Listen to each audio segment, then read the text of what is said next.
Assalamualaikum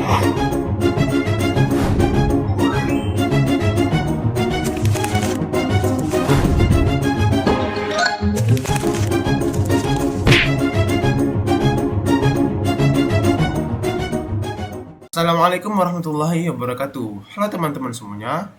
Kami dari kelompok 5 Bahasa Indonesia kelas 1B akan mempresentasikan materi tentang penalaran atau bisa kita bilang dasar berpikir ilmiah.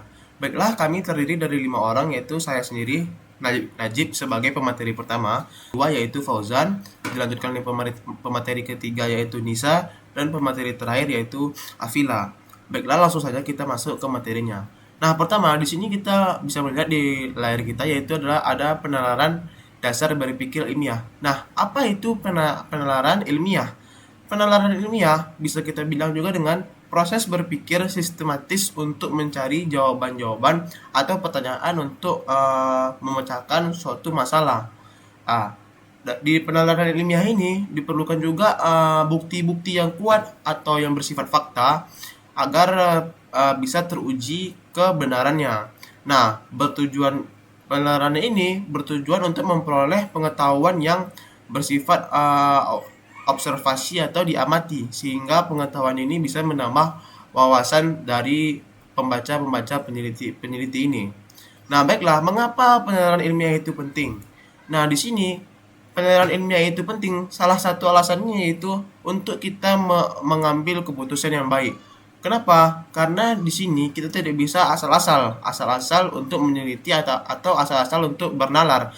Karena di sini kita bernalar atau berpikir secara observasi atau secara fakta dan tidak bisa di asal-asal.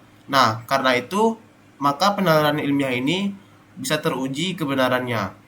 Nah, salah satu alasan lainnya itu mengapa penelitian ilmiah ini penting, karena juga mengembangkan pola pikir kita dan pengetahuan kita. Mengapa begitu? Karena kita berpikir keras bagaimana agar penalaran kita ini bisa teruji faktanya atau bisa teruji kebenarannya. Nah, lanjut. Mungkin itu cukup segitu tentang penalaran. Kita lanjut. Itu, nah di sini terdapat tiga faktor dalam pengertian penalaran: proses berpikir, logika dan kritis, dan dasar pembentukan argumen. Nah, penalaran adalah proses berpikir yang memungkinkan kita untuk menghubungkan ide-ide dan menarik kesimpulan dan membentuk argumen.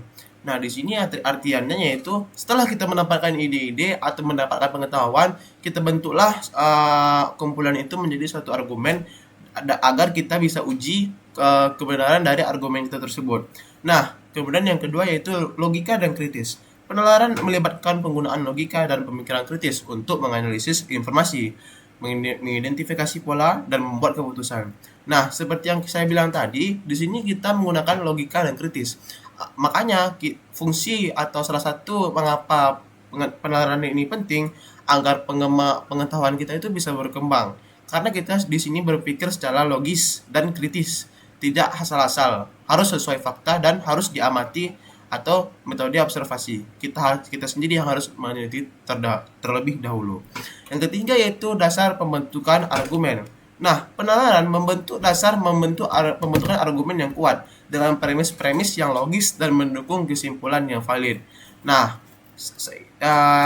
poin ketiga ini mirip dengan poin kedua, yaitu setelah kita berpikir kritis, setelah kita berpikir logis sesuai dengan fakta-faktanya, setelah kita bentuk argumen itu dengan premis-premis atau dengan bahasa-bahasa kita yang kuat dan logis, akan karena itu dengan semua argumen itu kita bisa menyimpulkan argumen kita itu bahwa argumen kita itu adalah argumen yang valid dan teruji karena data-datanya telah kita observasi terlebih dahulu dan sesuai dengan fakta-fakta di lapangan atau tempat penelitian kita. Nah, baik, mungkin itu kurang lebih pengertian dari penalaran. Dilanjutkan oleh pemateri kedua yaitu Fauzan.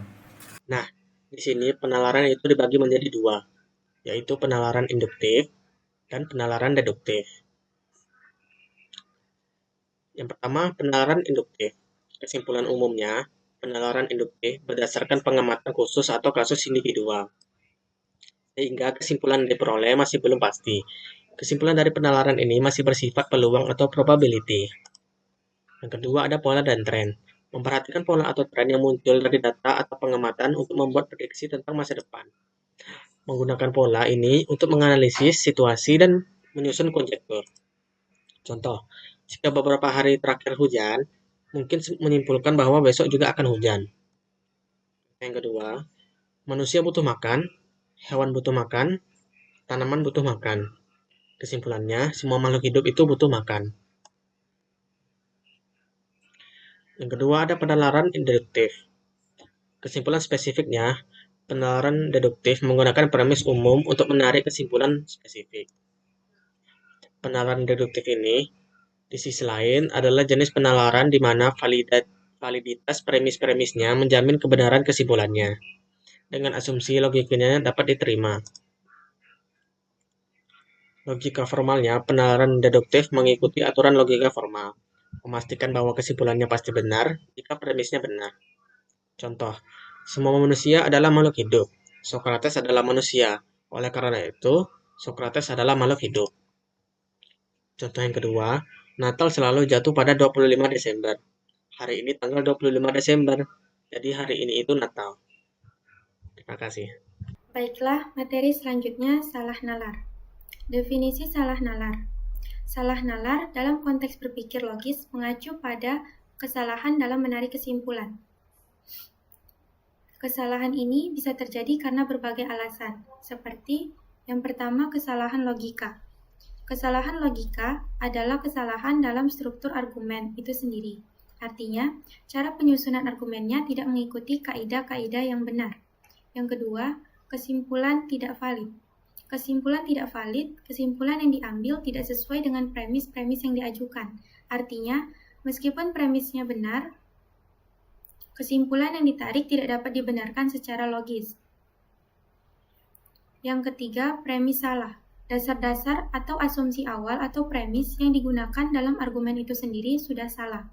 Jika premisnya salah, maka kesimpulan yang ditarik, betapapun logisnya proses penalarannya, juga akan salah. Argumen tidak logis. Secara keseluruhan, argumen tersebut tidak mengikuti pola berpikir yang logis. Bisa jadi karena ada campuran antara fakta dan opini, atau karena adanya generalisasi yang berlebihan.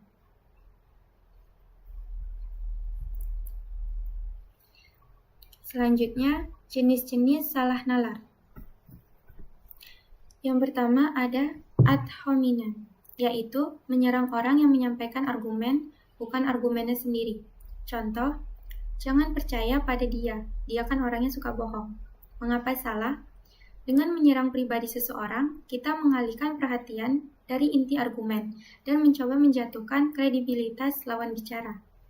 Yang kedua, red herring, yaitu mengalihkan perhatian dari argumen utama dengan memperkenalkan topik yang tidak relevan. Contohnya, kamu bilang saya malas belajar, tapi kamu belum pernah lihat kamar kosanku yang berantakan. Mengapa salah? Dengan adanya mengalihkan topik pembicaraan, kita menghindari untuk membahas inti permasalahan dan membuat lawan bicara kita bingung. Yang ketiga, ada bandwagon, yaitu menyatakan sesuatu itu benar hanya karena banyak orang percaya. Contohnya, semua teman saya sudah punya pacar, jadi saya juga harus punya pacar. Mengapa salah? Popularitas atau jumlah orang yang percaya pada sesuatu tidak selalu menjadi bukti kebenaran. Baiklah, di sini saya Filosifah Artia. Saya akan melanjutkan materi tentang contoh penalaran induktif. Di sini ada 3 pembagian. Yang pertama, pohon apel. Saya melihat beberapa pohon apel di kebun ini yang memiliki buah apel yang matang. Maka di sini saya simpulkan sebuah pohon apel di kebun ini memiliki buah apel yang matang.